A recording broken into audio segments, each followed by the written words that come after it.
Boyfriend put me down repeatedly during a party last night, and I haven't been able to sleep, don't know what to do, but I won't live like that if this is going to become a new thing. June 13, 2024. We have been dating for a little over a year, but we were friends for 3 years before that. He was never like this before now, and it where it's coming from, but it just makes me so upset. We had some friends and some new people we were trying to get to know over, and at one point, I guess as an icebreaker, someone brought up favorite movies and we all started giving top 3s, while oohing and awing appropriately, as well as, oh I haven't seen that one, what is it about? And similar. Well, when it got to me, I listed them and my boyfriend, who had been drinking to be fair, started laughing and talking about how bad each of them were respectively, and I tried to laugh along, but then he was like laughing at me, and saying, so you admit you have bad taste? You admit your taste sucks? Why do I ever let you pick movies again? And like would not drop it. Like, someone had already tried to continue to their favorites and he just circled it back like, see how those movies are actually worth watching? I mean, what were you thinking? Just laughing his head off again and again. It got ridiculous, like whenever I went to make popcorn, he side-eyed me and asked the group if they thought I could handle that alone. Not the last time he brought it up, he continued to randomly make fun of me throughout the night, no matter what we were talking about in that moment, and eventually even the other people there started getting uncomfortable with the comments. If he didn't notice that or what, but I was so embarrassed that at one point I had to excuse myself to the restroom to calm down. After they left I asked him what that was about and he just looked at me all confused, and when I explained he asked if I was really going to make a big deal about some jokes, and rolled his eyes before going to bed. To give you context, because I know it seems like I'm freaking out over nothing, more than one of the people invited have reached out to me to ask if everything is okay, and if him and I are fighting, because his behavior was so uncharacteristically mean-spirited. I haven't responded to any of them yet because I'm so fucking embarrassed and upset. Like, why the fuck would he act like that? Part of me feels like he was genuinely trying to joke, but alcohol made him overshoot into being a dick, but if we don't have a real conversation when he wakes up I'm done. I grew up in a house where I was always the butt of the joke and I'm not going to spend my adult life in that situation as well. I can't. I'm putting this here because I don't want to talk to anyone about it IRL until I get his side fully, because if I talk to my friends about how I feel right now, I know they'll jump to pack up what stuff you have at his place before he wakes up and go home, and like I don't really need advice right now, just to vent about my boyfriend acting like a total douchebag.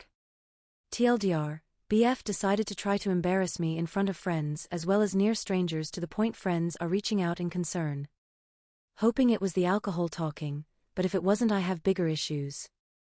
Relevant comments. Sarah, that's so tiring and frustrating to read. I can perfectly imagine how confusing it is to be treated like this by the person who claims they love you. I am so sorry, I don't know why he did it, but I know that you don't deserve it. OOP, thank you, I don't know either, it has really been weighing on me, I haven't been able to sleep all night because I can't stop thinking about it. It's just rough. OOP was asked if her boyfriend makes jokes like that at every party. OOP, yeah, that's the crazy part. We've known each other for 4 years and I've never seen him act like this, ever.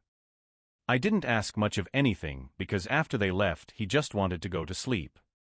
I stayed up to clean, not because he asked or anything, he would have helped if I waited until he woke up, but I needed something to do, and cleaning helped, and the more I've thought about it the more confused and upset I am.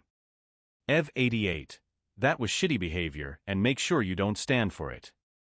I am super curious about the movies you listed though, what were they? OOP, sure, haha. My favorite movie of all time is Girl Interrupted. Next up is the 1967 Bonnie and Clyde, and then The Descent, or Creep 2. His complaints ranged from Girl Interrupted being a Joker movie for chicks to making fun of Bonnie and Clyde for being an old movie, to including Creep 2 but not the first one. Who likes a sequel better than the original? And the answer is just, me? Ido. // Super, Island 9793. I think how he responds when he is sober will be telling. If he is genuinely sorry and recognizes he went too far, is apologetic, then you can work through it. If he doubles down or minimizes it, then that's a big red flag. If you can, I'd write down everything he said throughout the night. Also show him the texts you received asking if everything is okay. Let him know his behavior was noted by others, and they were shocked at how rude he was being. OOP, that's how I feel as well. If he apologizes and understands that it was really weird and mean, I'll be happy to take this as a drunk guy shoves his foot all the way into his mouth and move on, but if he tried to keep the just a jokey thing going sober, it would be really hard for me to want to stay. OOP was asked how old she is, as she sounded younger to be in this position. OOP, I'm 23, actually. Update June 17, 2024. So things went a little differently than I had hoped, but was still okay. I woke up after finally falling asleep when he went to work. I was still at his place, and woke up the next morning to a couple dozen messages from him, and calls, all apologizing, all seeming pretty panicked, which if you knew his history was reason for alarm. Searched the house but he wasn't home. I called him back to find him at his friend's house. I was still at his place, and a lot of his panic attack ramblings made it sound like he had 3 reasons for not coming back to his place after his shift. He didn't want me to wake up with him there because he was scared it would make me uncomfortable. He needed someone to talk to right then and didn't want to wake me, valid, and I'm thankful I needed the sleep. He wasn't sure he could face what he thought was an inevitable breakup in that frame of mind. It was pretty clear that his anxiety had gotten a hold of him, and he wasn't handling it well at all, but by the time he got home, he was calm. I made us coffee, and we sat down and talked. His version of events was that when he started making the jokes everyone laughed, and he thought I genuinely didn't mind, and by the time it seemed everyone was uncomfortable with them, he was too far gone to notice.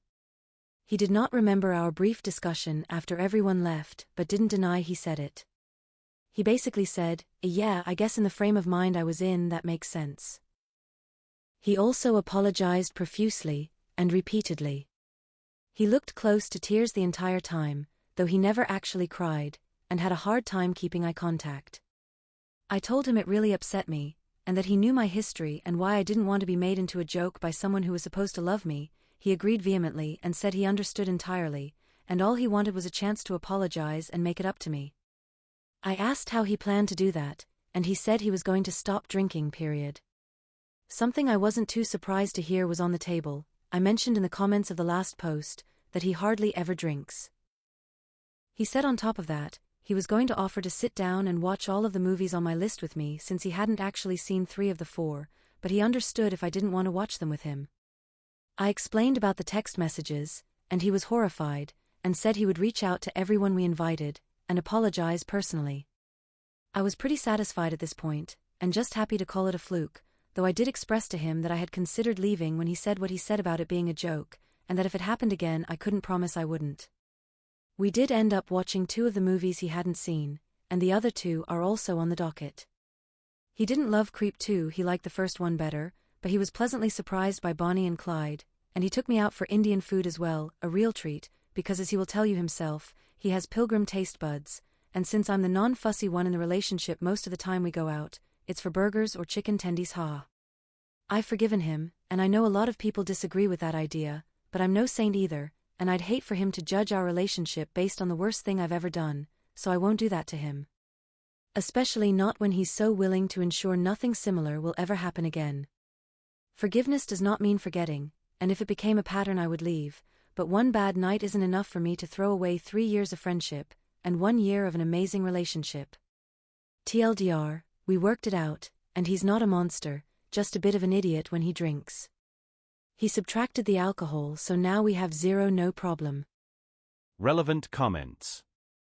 Weeb2242. So glad it worked out. I'm also curious, what was the worst thing you've ever done in that relationship? OOP, that would be a toss-up between ignoring him for a full day because I was pissed off, knowing that it would upset him, instead of talking to him. Or the time I went through his phone early on in the relationship, 0 reason to do so other than me gaining a sudden suspicious nature out of nowhere. He didn't even really get mad over either, he was just disappointed, and I apologized for both, made amends and we moved past it.